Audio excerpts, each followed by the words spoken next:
how good is a little USB microscope? Well, actually, it's pretty good. I'm just got my canvas on my watch. I've been doing some gardening today. So if I bring you a nice close-up of there, look at that, that's level 1. You can see nice detail there of each twined fabric. If I zoom out a little bit to give you a slightly wider view, you keep spinning on it, and there's a bit of a view. You can see each individual string that makes up the braids of the watch. And you can see those little bits in there that kind of clump together. Let's get a bit closer.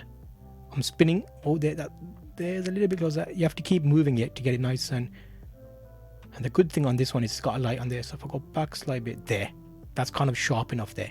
So it gives you an idea of what this small microscope can do. Keep it flat.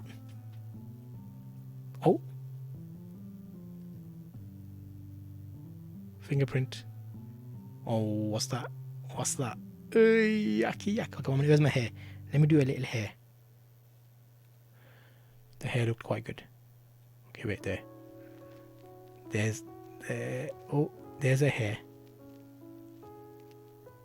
Let's see if I can get a bit closer. Oh, bit out. Just there. And then zoom out a little bit more. Okay, yeah, that's interesting, but definitely worth checking out.